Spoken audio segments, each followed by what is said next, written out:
لو حد قال لك ان مفيش شغل للمصريين في ماليزيا او اي حد بيتكلم عربي عامه، الكلام ده مش مظبوط. بس في الحقيقه اغلب الناس بتدور بطرق غلط، وانا في الفيديو ده جاي عشان اوريك تدور صح ازاي وبطرق موثوقه خطوه بخطوه. اهلا بيكم، معكم يوسف، وانا هنا هوريك وهعرفك الحقيقه عن العمل في الدول الاجنبيه من غير وعود كاذبه ولا كلام تسويق. الفيديو ده عملي، انا هفتح اللابتوب قدامكم وهوريكم على المنصات والشركات اللي بتنزل وظائف موثوقه وازاي تحصل على عقد عمل بطرق قانونيه. اول منصه معروفه في ماليزيا هي نمبر 1، وكمان مش في ماليزيا بس ولكن في حاليا اغلب معظم دول العالم. لو عايز تلاقي عقد عمل بطرق قانونيه هي منصه لينكد ان. بتيجي على لينكد ان، بتروح على البحث. لو عايز تدور على حاجه سهله من غير مجالات معقده، يعني انت مثلا مش متخصص في البرمجيات مثلا، تمام؟ فانت هتيجي عند البحث وهتكتب مثلا حاجه زي Arabic speaker. اول ما هتكتب Arabic speaker هتدور، هتفلتر الفيتشرز اللي فوق هنا، هتدوس على كلمه جوبز. ده هيدي لك الوظائف فقط ومش هيدورك على اي حاجه تانية. طبعا اول ما تكتب كلمه جوبز، اتاكد في البحث في خانه البحث الثانيه جنب كلمه Arabic speaker اللي انت كتبتها، اتاكد انك انت هتكتب ماليزيا. هي عندي انا باي ديفولت ماليزيا لاني انا عايش في ماليزيا، و طبعا البحث جاي مع نفسه كده، لكن انت تقدر تمسحها وتغير البلد اللي انت عايزها طبعا.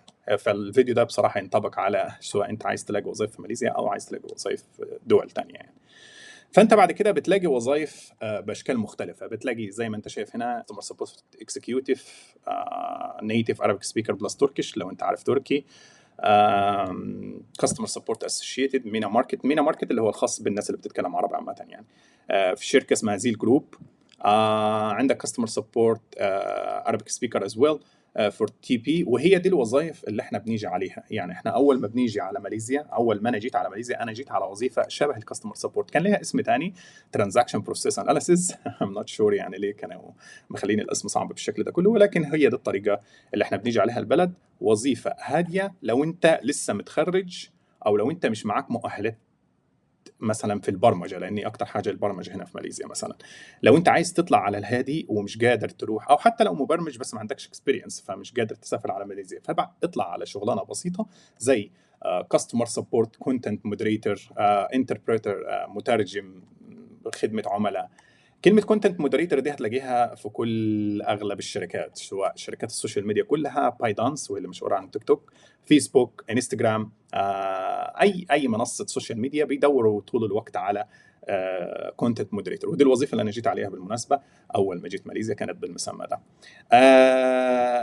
هتدور على حاجة معينة، هتفتح البوست عادي، أنا بفرجك بس إزاي تفتحه على لينكد إن. بتشوف المؤهلات بتاعتك، هل تتطابق مع الوظيفه ولا لا. طبعا انت لو اخترت حاجه هاديه بشكل كلمه كاستمر سبورت في الغالب بتطابق، لان هم بيحتاجوا ناس مش بيحتاجوا منك غير اللغه وبس. يعني انا لما جيت ما كانوش محتاجين مني حاجه غير اللغه، انا بتكلم عربي واعرف انجليزي فخلاص تمام. وبالمناسبه كلمه اعرف انجليزي مش لازم فلونت. انا افتكر كويس لما جيت من ماليزيا من 8 سنين الانجليش بتاعي ما كانش 20% لو هنقارنه بالمستوى اللي احنا فيه دلوقتي. فخد الخطوه، مارس اللغه طول الوقت، اعرف تهندل نفسك في الانترفيو، ظبط السي في. دي اول الطرق. طبعا مش بس لينكد ان هي بس اللي عندها وظائف، طبعا في منصات كتيره جدا. اشهرهم في ماليزيا هي انديد وجوب ستريت، دول اكتر اتنين مشهورين بعد لينكد ان. طبعا كل الشغل وكل اللي انا شرحته قدامك ده كله، مفيش حاجه اسمها تدفع فلوس من جيبك. لما بتتقابل في وظيفه الشركه بتتكفلك من الالف للياء زي ما بنقول. بتدفع لك تذكرة الطيارة، بتدفع لك حق الفيزا، بتدفع لك حتى بتحجز لك اوتيل.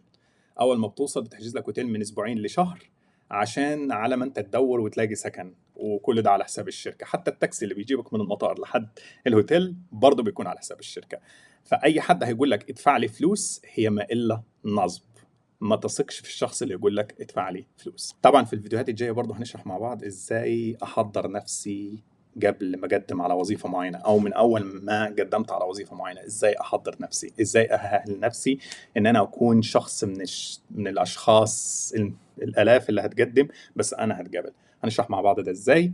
برضه هنشرح مع بعض خطوه بخطوه لما يجي لك عقد العمل هتعمل ايه في مصر، لان الطرق بتاعتها مش سهله قوي، يعني توثيق الاوراق، اروح للسفاره ازاي، طب هعمل ايه، طب حجز الطيران، كل ده هنتكلم فيه في الفيديوهات الجايه. بس سيبوا لي في التعليقات لو عندكم اي سؤال او حاجه زياده انا ما قلتهاش، ممكن تسيبها لي في التعليقات وتقولوا لنا عملنا بيها محتوى، وانا تحت امركم. اشوفكم على خير الفيديو الجاي.